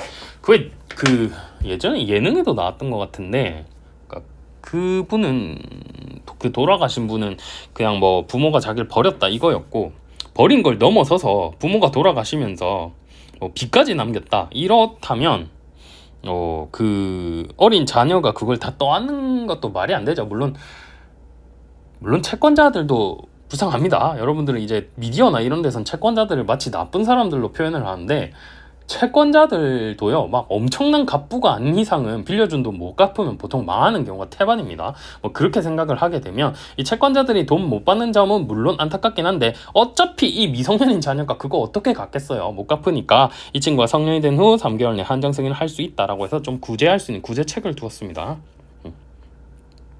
그 다음 233번, 상속의 포기가 확정되지 않은 동안에도 가압류할 수 있고 이렇게 한 것은 유효하다. 자, 이건 뭐냐면 여기 피상속인 돌아가신 분이죠. 아버지가 있고 돌아가셨고, 상속인이요, 이 아버지가 재산을 얼마 남겼는지 모르니까 뭐 한정 승인할지 아니면 포기를 할지 그냥 승인을 할지 고민하잖아요. 승인은 그냥 아무것도 안 하고 있으면 승인입니다. 이렇게 고민할 수 있고, 포기의 기간 동안 이게 확정되지 않은 동안에 상속 채권자가요, 상속 채권자가, 이 용어 잘 익혀두세요. 상속 채권자라 함은 지금 피상속인의 채권자를 말합니다. 이 사람이요, 미리 이 가압류 결정을 받고 집행 등을 했다. 그렇다면 이것도 유효합니다. 그래서 볼드 쳐진 거, 상속 채권자는 그 기간 동안 상속인을 상대로 상속 재산에 관한 가압류 결정을 받아 이를 집행할 수 있다. 그 후 상속인이 상속 포기로 상속인의 지위를 소급 상실하더라도 이미 발생한 가압류의 효력에는 영향을 미치지 않고 가압류에 따라서 적법하게 배당을 받을 수 있다. 그런 판례입니다. 그 다음 234번, 무상의 상속분 양도도 유류분 산정을 위한 기초재산의 산입이라고 제목을 제가 넣어놨는데, 자, 공동상속인 중에 피상속인으로부터 재산의 생전증여로 특별수익을 받은 사람이 있으면 1114조가 적용되지 않는다. 특별수익 같은 경우에는요, 자, 여기 특별수익, 상속 개시 1년 이전의 것인지 혹은 유류분 권리자에게 손해를 가할 것을 알고서 하였는지, 요거 뭐죠? 요거는 보통 유류분을 계산할 때, 산입되는 재산을 계산할 때 1년 이전의 것인지 혹은 손해를 가할 것을 알고 악의인 경우에서 요걸 받은 것인지 이걸 고려해 가지고 그 상정상속재산에 이걸 더해줄지 말지 결정하는 게 있죠. 근데 이 특별수익을 받은 사람의 증여받은 재산 같은 경우에는 1년 이전의 것이라든지 이거 필요 없고 그냥 다 더하죠. 이거 왜 그렇죠? 특별수익은 누구만 받을 수 있어요? 특별수익은 원래 상속인들만 받을 수 있죠. 원래 상속인들 같은 경우에는 1년 이전의 것인지 뭐 악의인지 이런 거 상관없이 그냥 다 더합니다. 자, 아버지가 있고요, 아빠가 있고, 뭐 누나가 있고 동생이 있습니다. 그래서 아버지가 지금 돌아가셨는데 누나가 3년 전에 결혼했어요. 그래서 결혼할 때 아버지가 이미 한 10억을 도와줬다. 그러면은 이거 누나는 같은 공동상속인이기 때문에 이거 특별수익 받은 거 10년 전에 받았다 하더라도 더해줘야 됩니다. 동생 입장에서는 누나는 10억 받았잖아 그때, 이러면서 할 수 있기 때문이죠. 그래서 이거는 그냥 다 더해줍니다. 기초재산에 산입된다. 그 다음에 공동상속인이 다른 공동상속인에게 무상으로 자신의 상속분을 양도하는 것도 증여에 해당하므로 그냥 기초재산에 산입된다. 그냥 읽어보시면 될 것 같고, 자, 위와 같은 법리는 자신의 상속분을 무상으로 양도하는 것과 같은 때에도 똑같은 거네요. 그냥 읽어보시면 될 것 같고, 235번, 유류분 부족에게 산정. 자, 공동상속인 중 특별수익을 받은 유류분 권리자의 유류분 부족액을 산정할 때에는 유류분액에서 특별수익액과 순상속분액을 모두 빼야 되고, 유류분 수익 계산 뒤에 제가 넣어 놓긴 했는데 뒤에 제가 설명드리긴 할 겁니다. 그때 가서 조금 더 볼게요. 근데 유류분이라는 거는 원래 아버지가 나한테 남긴 몫이 아예 없다면 나의 생계 유지가 불가능하기 때문에 유류분은 어떠한 제도죠? 자, 피상속인의 재산 처분 자유. 내 건데 내 맘이지. 자식한테 남기든 다른 내가 나온 로스쿨에 기부를 하든 내 맘이지. 그리고 자, 상속인의 남은 자식들의 생계. 이거 둘 중에 유류분은 이 남은 자식들의 생계, 요거를 고려한 제도죠. 자, 이 유류분 부족액을 산정할 때에는 얼마가 부족한지를 고려할 때에는 이 상속인이 이미 받은 게 있다면 요건 공제해야 되죠. 특별수익액과 순상속분액을 공제해야 되고, 이때 공제한 순상속분액은 특별수익을 고려한 구체적 상속분의 기초에서 산정을 해야 된다, 이런 거고. 그 다음에 유류분 산정의 방법, 우리 아는 기본적인 겁니다. 유류분액에서 특별수익액과 순상속분액을 공제하는 방법으로 산정. 이거 유류분액은 어떻게 계산하는데, 상속 개시 시 가진 재산의 가액에 증여재산 가액을 가산하고 채무전액 비율을 공제하여, 자, 유류분액에서는 채무전액 비율을 공제하는 거, 요게 좀 특이했었죠. 상속 재산 계산할 때는 그 채무는 고려하지 않죠. 근데 유류분액 계산할 때는 채무전액 공제합니다. 자, 유류분 산정의 기초가 되는 재산액을 확정한 다음 유류분액 비율을 곱하여 산정한다.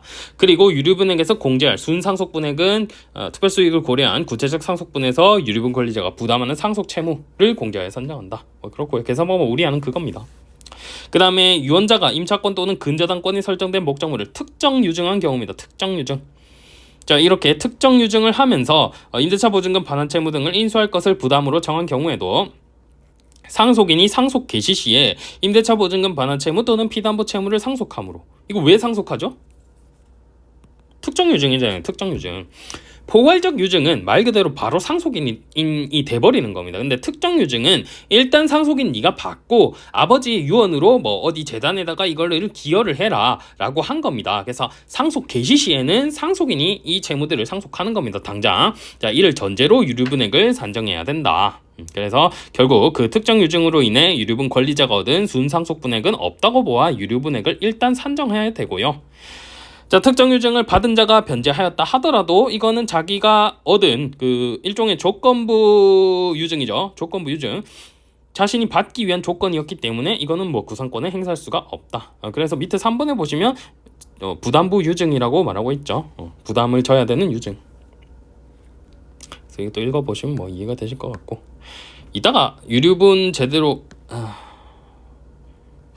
뒤에 제가 써놨는데 일단 나오는 거 보고 봅시다. 순서대로. 자, 237번 유류분의 반환 방법과 반환의 범위 2번부터 나와 있는데 오타 아닙니다. 1번 판시사항을 제가 지운 겁니다. 유류분의 반환 방법 우리가 자, 보면 규정을 두고 있지 않은데 증여 또는 유증제 대상 재산 그 자체를 반환하는 것이 통상적인 반환 방법이므로 법원은 유류분 권리자가 청구하는 방법에 따라 원물 반환이 가능하다면 원물 반환을 명해야 된다. 그런데 유증 후 목적물에 관하여 제3자가 저당권이나 지상권 등의 권리를 취득한 경우에는 원물 반환이 불가능하거나 현저히 곤란하므로 이때는 반환 의무자가 저당권 등의 제한이 없는 상태로 회복하여 이전해 줄 수 있다는 등의 예외적 사정이 없는 한 원물 반환 대신 가액의 반환을 명할 수 있다. 그렇다고 해서 유류분 권리자가 스스로 위험이나 불이익을 감수하면서 원물 반환을 구하는 것이 불허된다고 볼 것은 아니므로 저당권이 있는 채로 원물 반환을 명할 수도 있다. 이거고요. 이거 그 채권자 취소권에 그거 생각나죠? 채권자 취소권에 자, 요거 이렇게 취소하는데 전득자가 예를 들어서 선의의 전득자가 저당권을 취득했을 때 이때에도 가액 반환이 아니라 원물 반환을 하는 것이 가능함. 요거 있었죠. 그 다음에 유류분 반환의 범위. 어느 공동상속인 중 1인이 특별수익으로서 여러 부동산을 증여받아 그 증여재산으로 유류분 부족액을 반환하는 경우 증여재산의 범위는 1115조 2항을 유추 적용하여 증여재산의 가액에 비례하여 안분하는 방법으로 한다. 자, 다만 증여 이후 수증자나 수증자로부터 증여재산을 양수받은 사람이 자기의 비용으로 증여재산의 성상 등을 변경하여 상속 개시 당시 그 가액이 증가되어 있는 경우, 증가되어 있는 것을 바탕으로 해서 가액을 산정하면 불합리하니까 이거는 증여 당시의 성상 등을 기준으로 해서 상속 개시 당시 가액을 산정해야 된다. 자, 반면 유류분 부족액 확정 후 증여 재산별로 반환 지분을 산정할 때 기준이 되는 증여 재산의 총 가액에 관해서도 상속 개시 당시에 이때에는 상속 개시 당시의 성상 등을 기준으로 상속 개시 당시의 가액을 산정함이 타당하다. 그래서 자, 유류분액 계산할 때 과거에 증여한 게 있을 거고, 자, 지금 상속 개시 이렇게 된 게 있을 거고,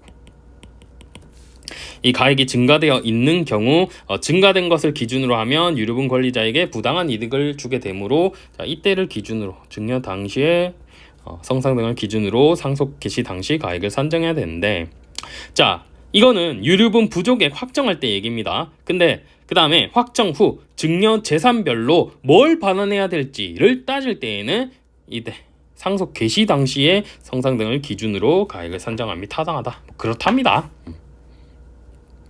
이따 뒤에서 말하겠지만 솔직히 제가 유류분 계산 방법도 뒤에서 말씀드릴 거거든요. 그리고 어차피 유류분 계산할 때 이렇게 복잡한 거는 잘 안 나올 거예요. 막 엄청 복잡한 건 안 나와서 뭐 제가 이제 제시한 예시 문제 정도만 풀 수 있으면 되고, 엄밀히 말하면 유류분이 최근에 그 헌법재판소 판결을 받았죠. 그래서 저는 솔직히 유류분이 나오기 좀 어렵다라고 생각합니다. 근데 이제 기본적인 것들은 알고 계셔야 되니까, 제가 이런 말 하면은 안 봐야지 이렇게 하시는 경우가 있는데, 뭐 다른 거 공부가 너무 안 돼 있으면 그러셔도 됩니다. 근데 공부가 좀 돼 계신 분들은 그래도 뭐 기본적인 건 공부를 해두세요. 그 다음 상속 포기와 유류분 산정의 기초재산 산입 여부. 자, 피대습인의 대습 원인 발생 전에, 자 옆에 제가 그림을 또 그려놨는데, 피상속인 이거 지금 이제 할아버지가 예를 들어서 2024년 7월에 돌아가시는 거고, 피대습인 아버지가 이미 2024년 2월에 이미 돌아가신 겁니다. 아버지가 돌아가셨으니까 내가 이제 대습 상속인이 되는 것이죠. 여기가 먼저 죽고 그 다음 할아버지가 죽은 겁니다.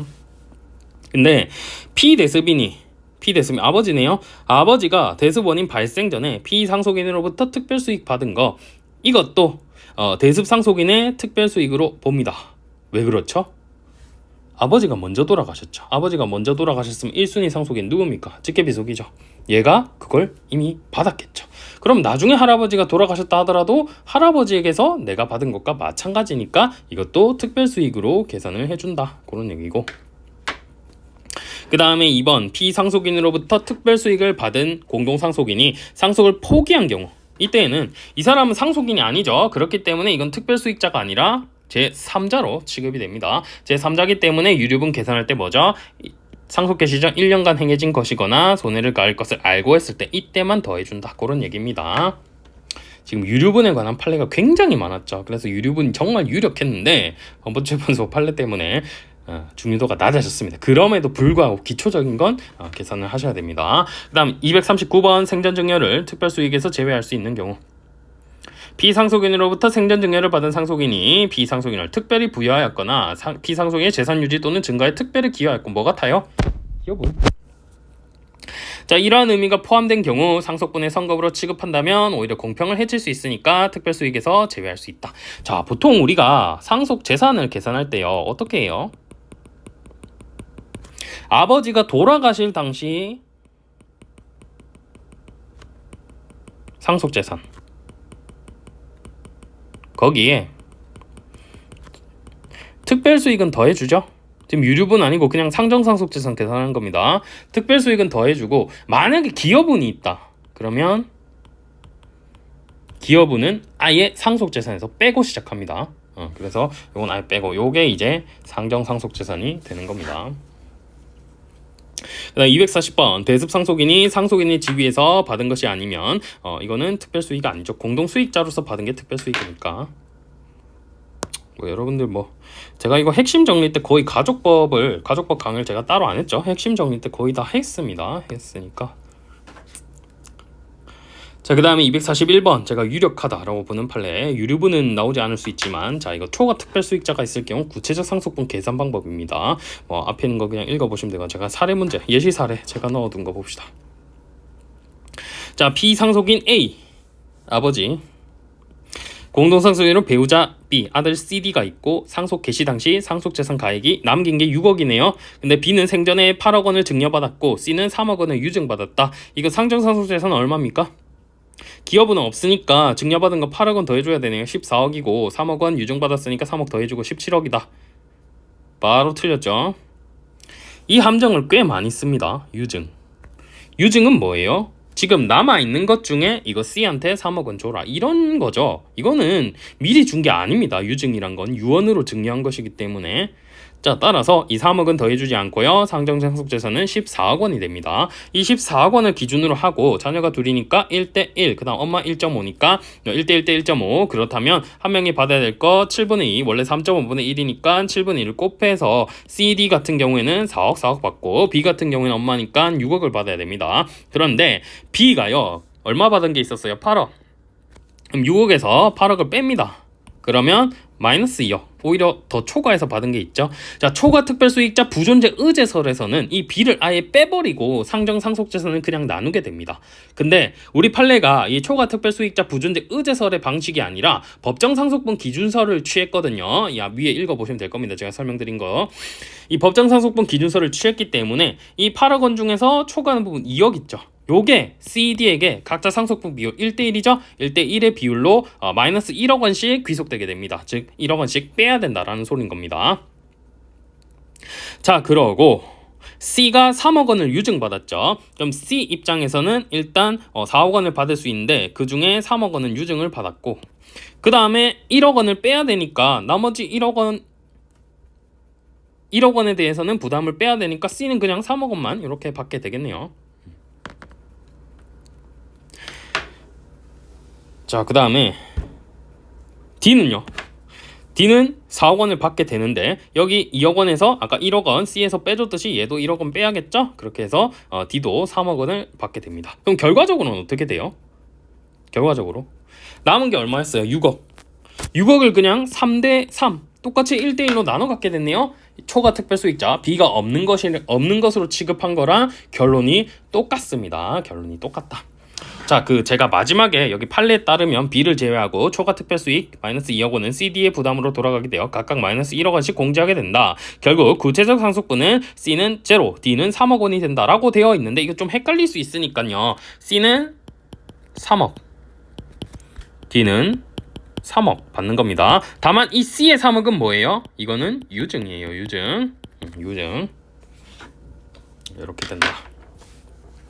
자, 그래서 위에 법리도 잠깐 보자면 뭐 특별수익자가 있는 경우 재산가액, 남긴 재산가액의 생전증여 가액 가산하고 법정상속분율 곱해서 산출한 상속분의 가액에서 특별수익을 공제하는 방법에 의한다. 이걸로 하고 구체적 상속분을 구할 수 있다. 그 다음 위와 같이 공동상속인 중 특별수익이 법정상속분 가액을 초과하는 초과 특별수익자가 있는 경우 그 자를 제외하고는 더 이상 상속받지 못하는 것으로 처리하되 초과 특별수익은 다른 공동상속인들이 그 법정상속분율에 따라 안분하여 자신의 구체적 상속분 가액에서 공제하는 방법으로 가액을 조정하여 비율을 산출하면 바람직하다라고 해서 밑에 제가 법률신문에 나왔던 김성우 변호사님 해설을 갖다가 인용을 해놨죠. 초과특별수익자 부존재 의제설 또는 법정상속분 기준설 요 두 가지 견해는 사실상 결론에 있어서 똑같다. 그런데 우리 실무에 있어서 하급심 판례들 같은 경우에는 초과특별수익자 부존재 의제설을 취한 것들이 많은데 대법원에서 그냥 법정상속분 기준설을 명시적으로 언급을 했다. 거기에 의미가 있다. 이런 취지입니다. 요 계산하는 방법 익히셔야 됩니다. 제가 넣어놓은 예시 사례 요 정도 이제 익히시면 될 겁니다. 문제는 이 정도 수준에서 나올 겁니다. 더 어렵게 나오면 그건 말도 안 됩니다. 변시가 지금도 타임어택인데 더 어렵게 나오면 말도 안 됩니다. 그 다음 242번 유증의 철회. 이건 변호사 시험 이미 나왔죠. 이 문제가 사인 증여를 해제 또는 철회할 수 있느냐 이게 나왔었거든요. 이것도 증여죠. 증여. 그러니까 증여에 관한 5조 이하의 조문을 쓰고 이거는 이미 뭐 서면이 있던가 그랬기 때문에 이 이하의 해제는 안 됐습니다. 그래서 사인증여에 관한 이 유증에 관한 1108조 1항 비슷한 게 유증에 있으니까 요게 준용되는지 여부를 검토하시면 되는 문제였고요. 이 판례는 사인증여에 준용된다 해서 1108조 1항에 따라서 사인증여계약의 철회가 가능하다. 이렇게 해결하시면 되는 것이었습니다. 그 다음 243번 유증의 효력이 없는 경우 사인증여로 보기 위한 요건. 망인이 단독행위로서 유증을 하였으나 유언의 효력을 갖추지 못하여 유언은 5가지 요식주의 요건을 갖추지 못해 효력이 없는 경우 이를 사인증여로서 효력을 인정하려면 의사합치가 이루어져야 된다. 유언자가 여러 명의 자녀들에게 재산을 분배하는 내용의 유언을 하였는데 갖추지 못해 부정되는 경우 유언을 하는 자리에 동석하였던 일부 자녀와 사이에서만 사인증여의 효력을 인정한다면 당사자의 의사는 뭐예요? 여러 명의 자녀들에게 다 나눠주겠다. 근데 일부 자녀에게만 인정한다면 당연히 의사에 맞지 않다. 이런 거죠. 그 다음 2사 4번 한정승인과 유류분 부족액 산정. 자, 유류분 권리자가 반환을 청구할 수 있는 유류분 부족액은 유류분액에서 유류분 권리자가 받은 특별수익액과 순상속분액 공제하고 그 다음 상속채무 공제하고 산정한다. 두 번째 문단 유류분 권리자의 구체적 상속분보다 유류분 권리자가 부담하는 상속채무가 더 많다면 그 초과분을 유류분에게 가산하여 유류분 부족액을 산정해야 된다.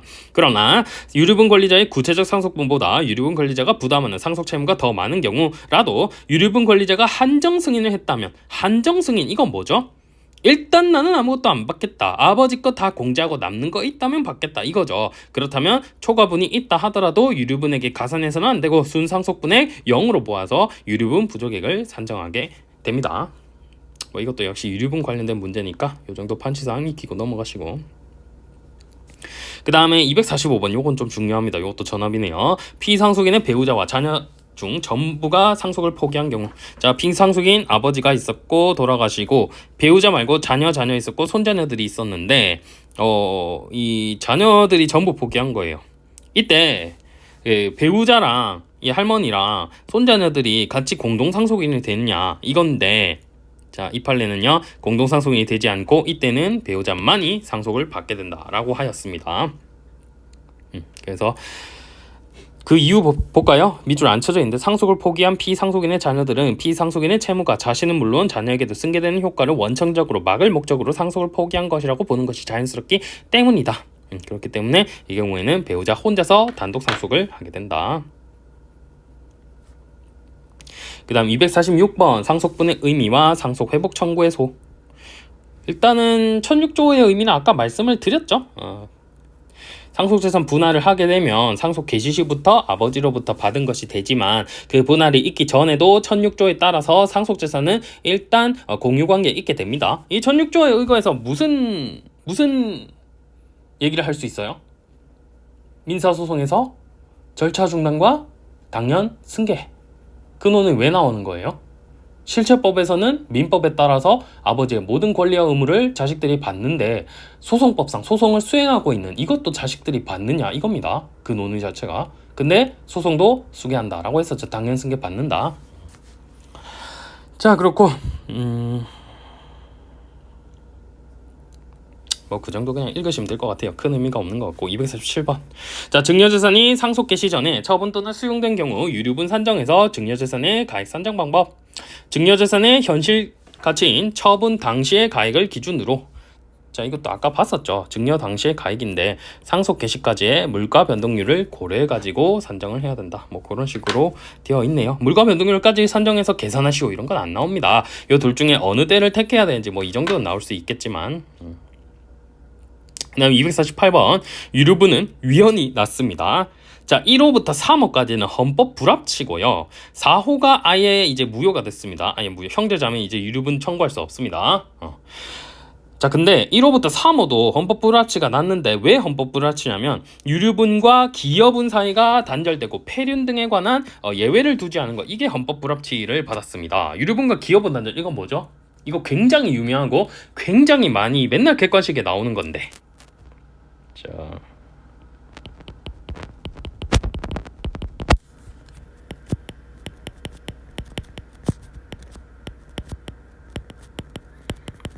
유류분은 유증에 우선합니다. 아버지가 저 친구한테 줘라라고 했지만 자식이 받을 게 아예 없다. 그럼 유류분이 우선합니다. 자, 근데 아버지가 저 친구한테 줘라라고 한 거랑 자식들이 엄마가 그래도 아버지한테 봉사한 게 있는데 기여분 얼마 있어야 되지 않겠어요? 라고 해서 보통 엄마가 청구하겠지만 자녀들이 청구해주진 않겠죠. 이거 완전 효녀죠 이거는. 어쨌든 이렇게 법원이 결정해주는 기여분이랑 이것보다는 당사자의 의사를 고려해야 된다. 자, 그러면 등가로가 이렇게 부여되게 되는데 우리 판례가 요거 두 개는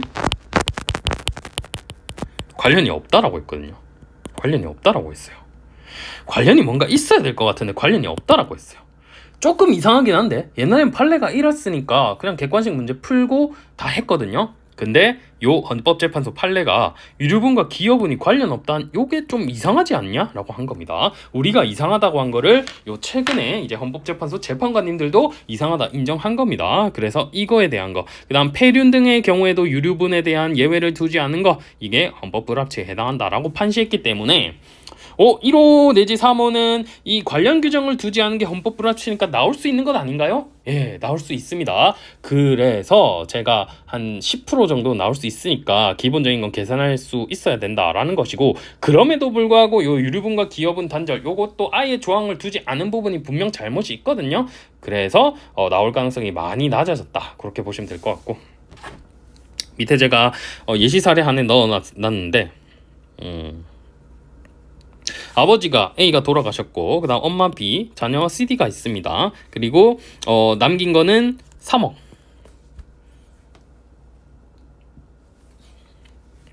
남긴 게 3억인데 이 3억도요, C, 하나는 자식 C에게 2억 원 유증하고 하나는 아무도 아닌 갑에게 1억 원 유증하도록 하였습니다.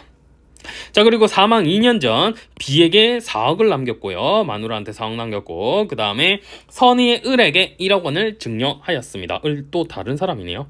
자, 그럼 이거 계산을 하면은 얼마 가지고 계산해야 되죠? 일단 채무는 보이지 않으니까 이것만 있는 걸로 계산해 봅시다. 자, 남긴 거 3억이죠. 유증은 일단 고려 안 합니다. 남긴 거 3억이죠. 유류분 부적액부터 생각하셔야 됩니다. 남긴 게 3억이고, 그 다음에 B는 공동상속인이죠. 이거 4억은 더해주죠. 그 다음에 선의 을이 등장하고, 이거 2년 전이니까 제3자한테 1년 전에 한 것만 유류분 부적액 계산할 때 더해주니까 이거 안 더해줍니다. 즉 7억 원을 가지고 계산해야 되고요. 7억 원을 가지고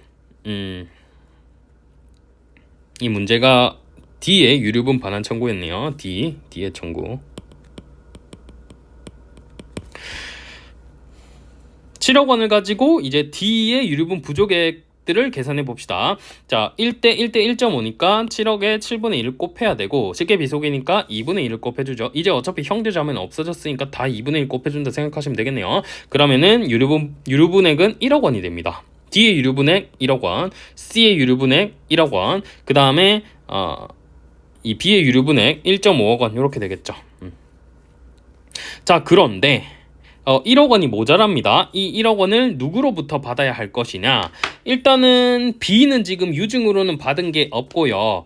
자, 반환할 가액은요, 증여가 유증보다는 앞서죠. 유증보다는 앞서기 때문에 반환할 가액은 뭘로 계산한다? 요거 유증으로 계산한다. 과거에 있었던 증여는 이 아버지가 이미 살아 계실 때 한 의사기 때문에 최대한 존중해야 되고, 죽을 때 남긴 의사 요거 가지고 조절을 해야 된다, 이겁니다. 자, 그러면은 이 D가 1억 원을 누구한테 반환해야 될 것이냐? 유증액이니까 3억으로부터 반환받아야 되는 건 맞거든요. 근데 C가 2억을 받았고 갑이 1억 원을 받았죠. 근데 C도 같은 상속인이기 때문에 1억 원의 범위에서는 자기도 유류분 권리자입니다. 그러므로 C의 2억 중에서 1억을 빼고요, C는 1억 원, 그 다음에 갑이 1억 원, 요 유증받는 금액 내에서 D가 유류분 부족액을 반환 청구해야 되고, 1대 1이니까 1억 원을 5천만 원씩 반환 청구하면 됩니다. 요렇게 계산하시면 돼요. 유류분 반환 청구할 때는. 그래서 여기 밑에 있는 사례 정도만 기억을 하시면 되겠고, 이게 제가 핵심 정리에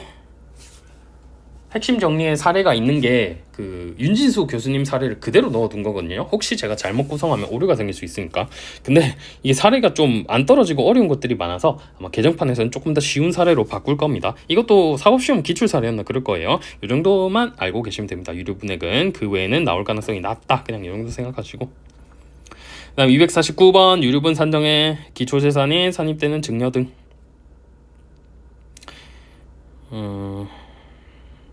이거는 2번 볼까요? 이른바 계약명의 신탁이 부실법 시행 외에 이루어진 경우 신탁자는 애초부터 당해 부동산의 소유권을 취득할 수 없었으므로 신탁자가 입는 손해는 부동산 자체가 아니라 매수자금이라 할 것이다. 자, 그 경우에도 수탁자가 명의 수탁자의 완전한 소유권 취득을 전제로 사후적으로 신탁자와의 사이에 매수자금 반환 의무의 이행에 가름하여 양도하기로 합의하고 등기를 신탁자에게 맞춰준 경우, 요거는 명의 신탁에 따른 계약에 따라 사후적으로 보완하는 약정이 아니라면, 새로운 대물급부의 약정이라면 이건 유효하다라고 본 거고, 2번은 물권법에 들어가야 될 것 같은데 제가 판례 하나니까 그냥 여기 그냥 넣었네요.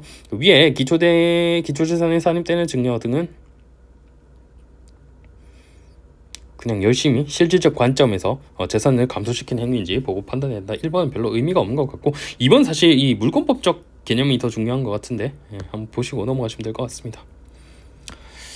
그 다음에 민지법 이어서 합시다. 자, 250번 채권 압류 명령 당시 비압류 채권이 양도된 경우. 자, 민사집행법에서는 민법에 있어서 민사집행법이 나오는데 민사집행법이 사실은 민사소송법에 포함되어 있던 걸 분리한 법이죠. 2002년에 신민사소송법이라고 해서 민사소송법을 개정하면서 민사집행법이라는 법을 분리한 겁니다. 그러니까 민사집행법은 왜 나오는 거야? 라고 하는데 사실 이건 민사소송법이죠. 그래서 나오는 건데 대부분 뭐 채권의 압류, 가압류, 그 다음에 처분금지, 가처분, 부동산 처분금지, 가처분 뭐 요 정도 범위에서 나오기 때문에 이것도 제 핵심 정리에 있는 부분 정도만 익히고 계시면 뭐 충분히 문제는 다 풀 수 있으리라 생각이 됩니다. 자, 일단 250번 채권 압류 명령 당시 비압류 채권이 이미 양도되어 있었다. 채권이 이미 날아갔는데 압류할 게 없죠. 근데 압류가 들어왔다. 그럼 압류는 뭐다? 무효겠죠 뭐. 압류 전부 명령은 무효겠고 나중에 마지막 줄 원채권자에게 채권이 복귀하였다 하더라도 압류 명령 등이 다시 유효로 되는 것은 아니겠죠. 뭐 간단히 정리가 되고요.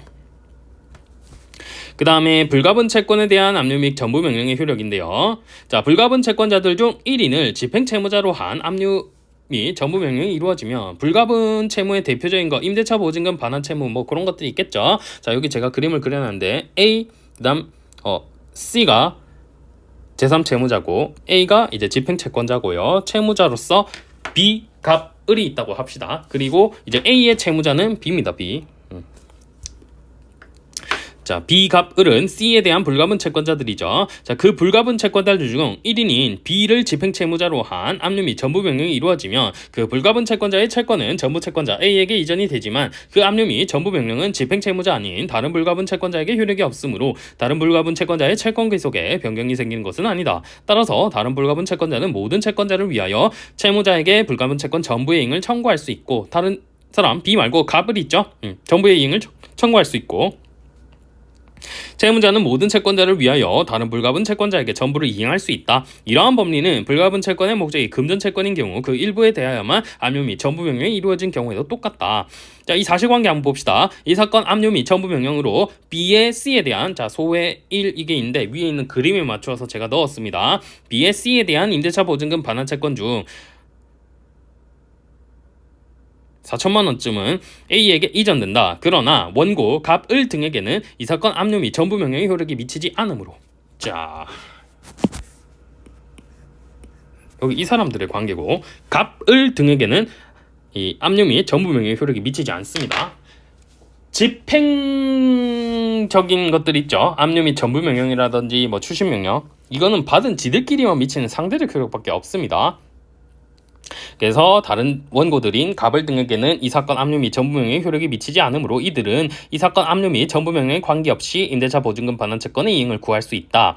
A는 이 사건 압류 및 전부 명령으로 전부받은 채권액 범위 내에서 원고들과 임대차 보증금 반환 채권에 대하여 불가분 채권자의 지위를 갖게 될 뿐이다. 네, 이렇게 보고 있습니다. 그래서 대법원 판례 정리하시고 원심의 판단에 잘못이 있을 정도로 헷갈리는 내용이니까 여러분들도 익히셔야 알겠죠. 그 다음 252번 부동산 처분금지 가처분 이것도 그냥 읽으시면 될 것 같은데 한번 볼까요? 부동산 처분금지 가처분은 부동산에 대한 채무자의 소유권 이전, 저당권, 전세권, 임차권의 설정 그 밖에 일체 처분 행위를 금지하는 가처분. 아무것도 하지마. 처분금지 처분하지마. 자기 소유 토지 위에 채무자 소유 건물에 대한 철거 청구권 즉 방해배제 청구권의 보전을 위해서도 할 수 있다. 채무자 소유 건물에 대한 철거 청구권을 비보전 권리로 한 가처분에도 불구하고 채무자가 건물을 처분하였을 때에는 이를 채권자에게 대항할 수 없으므로 채권자에 대한 관계에 있어서 채무자가 여전히 그 건물을 처분할 수 있는 지위에 있다. 그런데 처분행위가 가처분에 저촉되는지는 처분행위에 따른 등기와 가처분 등기의 선우에 따라 정해진다. 가등기는 본등기에 순위보전의 효력이 있기 때문에 자 오른쪽에 제가 그림을 그려놨습니다. 자 가처분 등기, 처분금지 가처분인데 이거보다요 먼저 앞서는 가등기가 있었던 경우입니다. 이 가등기에 의해서 본등기가 맞춰진 경우 본등기가 설사 가처분 등기 후에 맞춰졌더라도 채권자에게 대항할 수 있다. 이 왜 그렇죠? 물권 변동 효력은 있대. 하지만 순위는 가등기 시로 소급. 가처분은 가등기 이후니까 가처분 권한자에게 대항할 수 있습니다. 자 또한 근저당권이 소멸되는 경매 절차에서 부동산이 매각된 경우에는 근저당권 설정 등기와 가처분 등기의 선우에 따라 대항 여부가 결정된다. 따라서 가처분 등기보다 가처분 등기, 처분금지 가처분 등기보다 먼저 근저당권 이 설정된 겁니다. 이에 따라서 경매 절차 매각으로 채무자가 건물 소유권을 상실한 경우에는 채권자로서도 가처분의 효력을 내세워 채무자가 여전히 그 건물을 처분할 수 있는 지위에 있다고 주장하지는 못한다. 이 왜 그렇죠? 근저당권이 더 앞서기 때문에 경매가 이루어지게 되면 이 담보물권 등은 소멸주의죠. 그 뒤에 있는 애들은 다 소멸하게 됩니다. 다 뒤에 있는 담보물권들은 다 같이 소멸하게 됩니다. 설령 가처분이 남아있다 하더라도요, 그 이후 소유권을 취득한 사람에게 대항하지 못한다. 이런 거죠. 저당권이 더 앞섰기 때문에. 자, 한편 경매 절차에서 매각 대금이 지급되면 법원 사무관 등은 매수인 앞으로 소유권을 이전하는 등기와 함께 매수인이 인수하지 아니한 부동산의 부담에 관한 기입을 말소하는 등기 등도 촉탁하여야 되는데, 이때 토지 소유자가 그 소유 토지 위에 채무자 소유 건물 철거 청구권을 보존하기 위하여 건물에 대한 처분금지 가처분으로 맞춰진 가처분 등기는 건물에 관한 압류 또는 근저당권 설정 등기 이후에 맞춰졌더라도 말소되지 않은 채 남아있지만, 말소되지 않은 채 처분금지 가처분 등기가 남아있긴 하지만 이거는 가처분이 건물 자체에 대한 어떠한 권리를 보전하기 위한 것이 아니기 때문이다. 위와 같이 압류나 근저당권 등기 이후에 맞춰진 가처분 등기가 경매 절차 매각대금 지급 후에도 말소되지 않은 채 남아있다고 해서 채무자가 여전히 그 건물을 처분할 수 있는 지위에 있다고 볼 수 없고, 따라서 이 소유권자에게 가처분 권리자가 대항할 수는 없다. 근저당권보다 후순위에 해당하기 때문. 이렇게 그냥 보시면 되겠습니다. 그러니까 물건도 등기도 먼저 된 놈이 우선하죠. 그거에 따라서 정리를 하시면 되겠습니다. 그다음 253번 처분행위가 처분금지 가처분 등기에 저촉되는 것인지의 판단. 이것도 선우에 따라서 결정이 되겠죠. 그래서 첫 번째 문단 선우에 따라 결정이 되겠고, 자, 두 번째 문단 읽어보겠습니다. 저당권 설정 등의 청구권을 보존하기 위한 처분금지 가처분. 자, 처분금지 가처분이 먼저 되어 있는 부동산에 관하여 그 소유권 이전 등기 등이 이루어지고 소위 등이 이루어지고, 그 뒤에 가처분 채권자가 본안 소송의 승소 확정으로 그 피보전 권리 실현을 위한, 자, 승소를 받았으니까 이제 내가 뭐 할 건데 그 전에 내가 판결문에 기해서 집행하기 전에 임마가 부동산을 처분하면 안 되니까 저당권 설정 등기 청구권을 보전하기 위한 처분금지 가처분을 해둔 건데, 본안 소송에서 승소를 해가지고 이제 저당권을 그냥 설정할 수 있습니다. 이 경우에 가처분 등기 후에 이루어진 소위 등이나 이 등기 자체가 가처분 채권자의 권리 취득에 장애가 되는 것은 아니어서 그 등기가 말소되지는 않지만, 자, 소위 등이 되어 있다 하더라도 저당권 등을 설정한 데는 문제가 없죠. 말소되지 않지만 가처분 채권자의 권리 취득과 저촉되는 범위가 있다면 그 범위 내에서는 가처분 채권자에게 대항할 수 없게 된다. 이러한 법리는 소유권 이전 청구권, 가처분 채권을 보전하기 위한 처분금지 가처분의 등기가 맞춰진 부동산에 관하여 그 피보전 권리 실현을 위한 가등기와 그에 기한 소유권 이전의 본등기가 맞춰진 때에도 똑같다. 어쨌든 가처분이 앞서고 있다면 그 친구한테는 대항하지 못한다. 이렇게 이해하시면 되겠습니다. 그러니까 그냥 여기서도 보전 처분의 선우에 따라서 결정 효력이 결정이 되는구나. 그 내용 그냥 확인한 겁니다. 그 다음 254번 가압류 가등기 간 순위에 관한 관계. 이것도 그냥 순서대로죠. 소유권 이전 등기 청구권 보전의 가등기 요거보다 후순위로 맞춰진 근저당권의 실행을 위한 경매 절차에서 매각 허가 결정에 따라 매각 대금이 완납된 경우에도 선순위 가등기는 소멸하지 않고 존속함이 원칙이다. 다만 그 가등기보다 더 앞선, 자, 앞에 가압류가 있었던 경우입니다. 자, 이때는 가압류 등기는 근저당권의 실행을 위한 경매 절차에서 매각으로 인하여 소멸하고, 가압류는 돈 받기 위한 권리니까 이거 소멸하죠. 이러한 경우에는 가압류 등기보다 후순위인 가등기 역시 이때는 말소 촉탁의 대상이 된다. 이렇게 보고 있는 겁니다. 그 다음 우리 이어서 보기 전에 제가 그림을 잠깐 그려놨는데 이거 용어 헷갈리지 마시라고. 물론 다들 아시겠지만 A라는 채권자가 있고 B라는 채무자가 있고 C라는 제3채무자가 있습니다. 자, A가 B한테서 돈을 받아야 됩니다. 그런데 원래는 어떠한 순서에 의하게 됩니까? A가 B에게 먼저 소를 제기하고 이 소를 제기해서 승소한 권리를 바탕으로 해가지고 이 B의 재산을 갖다가, 이 재산이 뭐가 있지? 집행할 재산이 뭐가 있지? 재산 명시 신청을 해가지고 부동산이 있는지, 채권이 있는지, 예금 계좌가 있는지 이런 거 알아보겠죠. 그리고 B가 예를 들어 C에 대한 채권을 가지고 있다. 그럼 이 채권에 대해서 이렇게 압류, 그 다음에 전부 혹은 추심 이렇게 받아가지고 채권 집행을 하게 됩니다. 자, 그러면 가압류는 뭐죠? 가압류는 원래는 본안소송 제기하고 압류 들어가야 되는데 이 B라는 사람이 빨리빨리 채권을 갖다 돈으로 만들고 해외로 도주할 위험이 있다. 그럴 때 임시로 해두는 압류입니다. A가 B의 C에 대한 채권이 있음을 알고 있으니까 거기 가압류를 일단 걸어두고 그 다음 A가 B에 대한 본안소송을 제기해서 이제 판결문을 얻으면 이 가압류가 본압류로 전이가 되는 거죠. 자, 이렇게 A가 B에 대해서 갖는 채권을 집행채권이라고 하고 이 집행채권으로서 들어가는 B의 C에 대한 채권, 요거를 피압류 채권이라고 합니다. 요 용어를 헷갈리면 안 됩니다. 기본 구조를 정리를 해두시고 이게 머릿속에 있다라고 생각하고 보겠습니다. 255번 보존처분의 집행으로 인하여 채무자가 입은 손해 관련 가압류 가처분 보존처분은 법원 재판에 따라 집행되지만 실체법상 청구권이 있는지 여부는 본안소송에 맡기고 단지 소명에 따라 채권자의 책임 아래 하는 것이므로 일단 가압류 집행 후 집행채권자가 본안소송에서 패소 확정되었다. 일단 나 받을 거 있다라고 해서 가압류 집행 보전을 했는데 A의 B에 대한 소에서 패소된 겁니다. 보전 처분의 집행으로 인하여 B가 입은 손해에 대해서는 이 위에 있는 제 그림으로 설명하고 있습니다. B가 입은 손해에 대해서는 특별한 반증이 없는 한 집행채권자에게 고의 또는 과실이 있다고 추정되고 야 너가 있다고 소명해가지고 우리가 가압류 받아들인 건데 너 줬잖아 라고 하면 고의 또는 과실이 있다고 추정되고 집행채권자는 보전 처분의 부당한 집행으로 인한 손해에 대하여 채무자 B에게 이를 배상할 책임도 있다라고 합니다.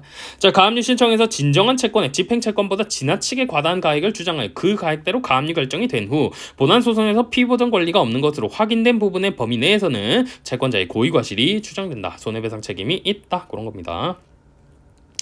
가압류 취소 사유 민지법에 따라 288조 1항에 따라 사정 변경에 따른 가압류 취소 사유로 1호에서 가압류 유예가 소멸되거나 그 밖에 사정이 바뀐 때를 3호에서 가압류가 집행된 뒤에 3년간 본안소를 제기하지 아니한 때를 규정하고 있다. 그런데 3호 사유는 가압류가 집행되기 전까지 본안소가 제기되지 않은 경우에 적용되는 가압류 취소 사유이므로 가압류를 걸어놨으니까 빨리빨리 본안소송 받아가지고 판결문 얻은 다음에 가압류를 본압류로 전환시켜야 되는데 가압류의 소를 제기하지 않은 겁니다. 이러한 사유이므로 가압류 채권자가 가압류 집행 전에 이미 본안의 소에 관한 확정 판결을 받은 경우에는 비록 가압류가 집행된 뒤에 3년간 다시 본안의 소를 제기하지 않았더라도 아니 본안의 소에 관한 확정 판결 받았으면 압류하면 되는데 가압류를 했네요. 이 경우에는 본안의 소를 다시 제기하지 않았더라도 3호 사유에는 해당하지 않고요. 다만 1호 사유에 해당할 여지가 있음은 변론으로 한다. 이렇게 결론이 난 거네요. 읽어보시면 이해되실 것 같고 마지막 257번 압류 명령의 효력 금전 채권에 대한 압류 명령이 있으면 제3채무자는 채무자에 대한 지급이 금지되고 채무자는 채권의 처분과 영수가 금지되므로 채무자는 채권을 소멸 또는 감소시키는 행위를 할 수 없고 그와 같은 행위로 채권자에게 대항할 수 없다. 일단 구조 똑같이 그려놨죠. 이 B 같은 경우에는 이 압류된 요 채권 있죠. B의 C에 대한 채권 요걸 처분하는 등 행위로 채권자에게 대항할 수가 없다. 다만 채권 자체가 아니라 발생 원인인 법률관계에 대한 채무자의 처분 이거 지금 채권을 갖다가 압류한 거죠. 채권은 뭘로 발생하죠? 계약에 따라 발생하겠죠. 근데 이 계약이 해제된다면 그거는 계약 해제되면 유효하고 이 채권에 대해서 A 등이 압류를 해놓았다 하더라도 채권에 대한 권리자는 뭐죠? 이 법리가 하나 떠올리셔야 되는데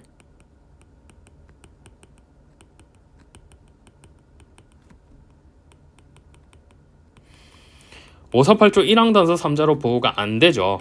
보호가 안 되기 때문에 계약 자체에 원인되는 법률관계에 대한 해제 등은 유효합니다. 이거는 하부의 해제, 체불 모두 다 유효합니다. 그래서 밑에 이거 사실관계보다 이건 법리가 중요한 것 같아요. 자, 위탁자의 잔여대금 채권이 압류된 후에 우선수익자를 추가로 지정하는 행위 이거는 피압류 채권을 감소시키는 행위이므로 요거는 대항할 수 없다. 채권 자체에 대해서 무언가 손해를 가져오는 거 이런 것들은 안 되는데 채권의 발생 원인인 계약 자체의 해제 등은 유효합니다. 자, 이거랑 비교할 게 뭐 있죠? 자, 우리 민법에서 돈 받는 권리 사실 실질적으로 제일 많이 하는 건 이 채권의 압류 그 다음 전부 추심 명령이죠. 근데 우리 민법상에서 이거에 못지않게 중요한 게 뭐 있어요? 대위 그 다음 채취. 근데 채취야 A 자신의 고유권이니까 이건 뭐 차치하고 대위권 같은 경우에는 A가 이 남의 채권을 갖다가 압류 추심 전부 명령 받는 거랑 뭔가 유사하죠. 남의 권리 B의 것을 대신 행사하는 법정소송 담당이라는 점에서 좀 유효하죠. 좀 유사한 점도 있고 대위랑 비교를 해볼까요? 자, A가 B의 권리를 대신 행사하고 있다라는 대위권 행사의 통지가 있고 난 다음에 B와 C가 이 대위권 행사되고 있는 채권 자체를 없애려고 하는데, 자, 합의 해제한 거는 어떻게 되죠? 이거는 효력이 없습니다. 405조 2항에 따라 효력이 없습니다. 그런데 C가 B의 채무불이행 혹은 B가 C의 채무불이행 등을 이유로 해서 채불 해제를 하는 거, 요거는 유효합니다. 405조 2항에 따라 대위 채권자가 있는데 그래도 유효합니다. 이건 뭐죠? 정당한 법적 대응. 자, 그래서 이거 대위일 때에는 채불 해제만 유효하고 이 지금 압류 명령이 들어왔을 때에는 그냥 해제하는 것들이 다 유효하고, 요거 차이 이해하셔야겠죠. 외워야겠고. 그렇게 해서 네, 다음이 민사소송법이니까 민사소송법은 제가 또 좀 쉬었다가 또 촬영해서 올리도록 하겠습니다.